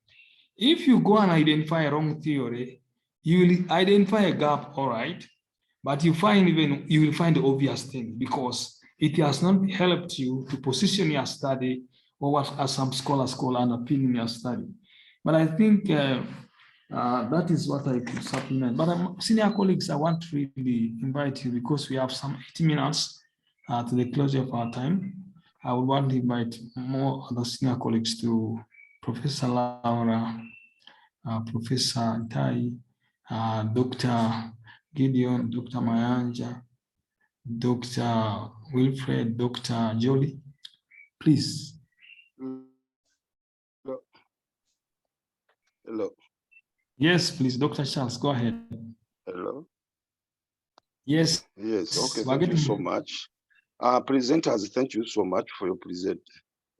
Presenters, I would like to thank you for what you've done. Let me also come in on different issues. First of all, I'm agreeing with all my colleagues in what people have presented. But my issue is, it all depends on where you are coming from. For instance, on methodology, we people from psychology, today we need more of experiments, okay? So, why? Because some of those methods have been used by our previous, scholars. So today we are using, experiments, and if you want to publish your paper very fast, or if you want people to read your paper, you have to use experiments. So that one also creates a gap under methods. On using multiple theories, definitely, that is also depends on where you are coming from. Because at PhD, remember, like Walugembe, we are testing, theories. Different theories have been tested using different testing grounds. So you come in by using many theories and pick each variable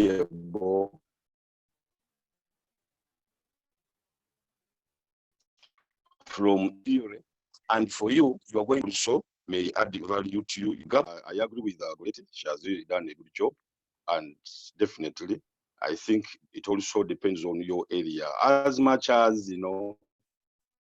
people in accounting may be looking at different things in the empirical, also people from psychology may somehow agree or differ, because remember, for us, we are behavioral, we are emotions, feelings, etc.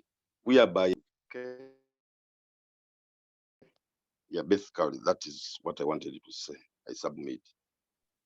Okay, thank you so much. Dr. Samuel Mayanja, please, can make your contribution. Thank you, Dr. Okeche, for moderating this. And I want to also thank the doctors who have made informative presentations. So my contribution is on the logical flow of how you link the gaps in empirical studies to the theories you are using. And it becomes more interesting if you are going to use more than one theory. How do empirical studies fit into the theoretical gaps? And then also, how are the empirical studies, the theoretical gaps, now you are linking them to the methodology? That coherency from the empirical studies, the theoretical gaps to methodology is very, very important in your studies to have a flow to the readers. Thank you, Chair.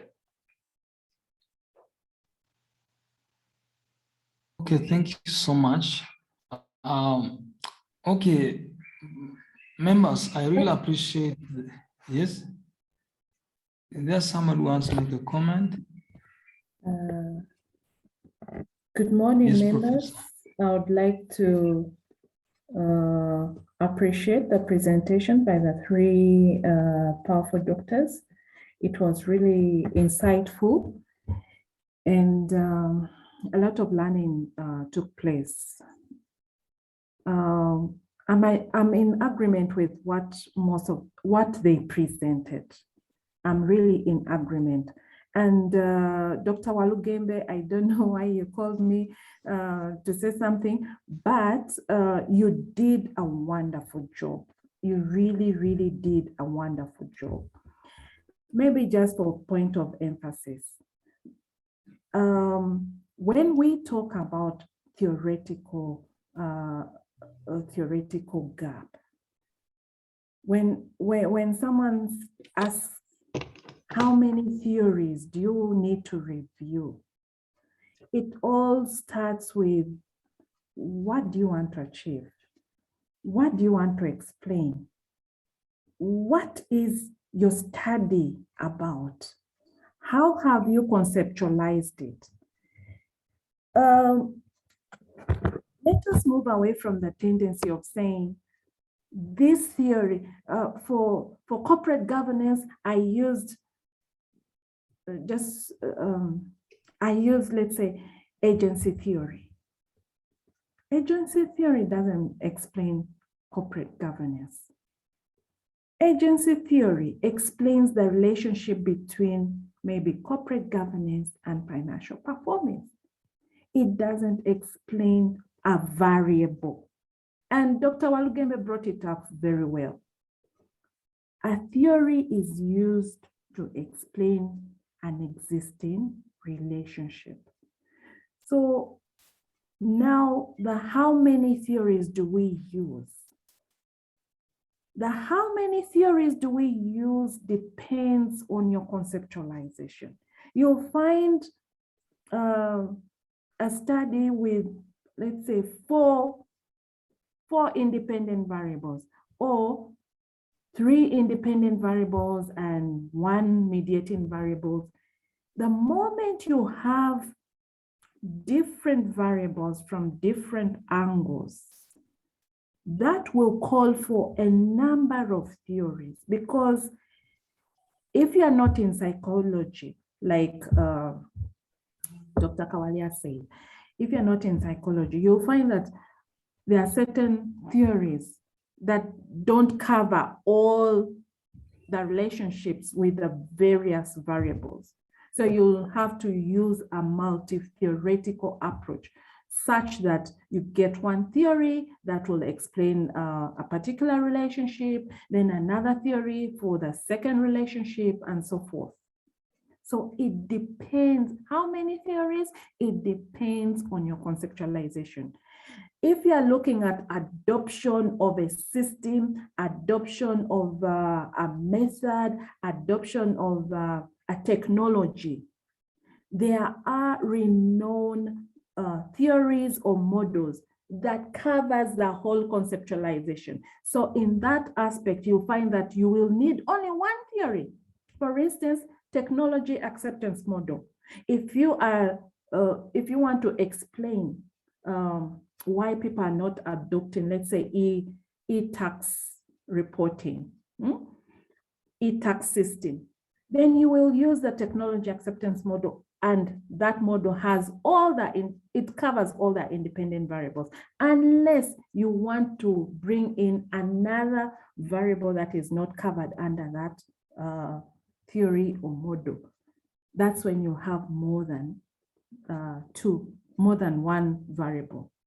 Okay, so let us not go so much into, I must have 10 theories, I must have this number of theories. It depends on your study.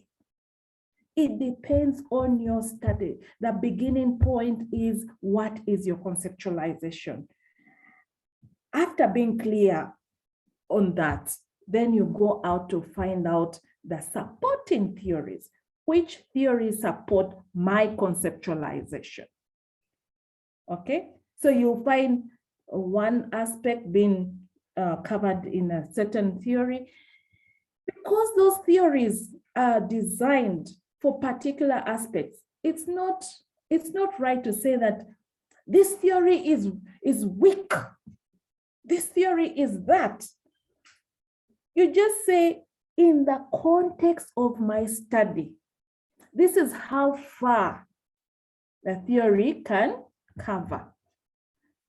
But because I also want to understand, then you bring in the second aspect. But because I want to understand the relationship between A and B as well, since this other theory doesn't explain it, then I look for another one which can come in to strengthen, There's just, I think it's the issue of the language we use in trying to integrate the different theories. Let us go back to revising academic writing. There's a way you write that brings out the integration very well without challenging, if I can use Dr. Walugembe's word, without challenging a theory. We don't have the powers to challenge a theory, because challenging a theory requires you to go through various experiments over a long period of time to prove that that theory doesn't work. What we are doing is we critique and say, this covers only to this extent, but I also want to try and see if this other variable can explain the phenomena. So to tackle that, I integrate this with the other, It's about integrating the theories. If you are using a multi-theoretical approach, members. So that is just a point of emphasis I wanted to put forth.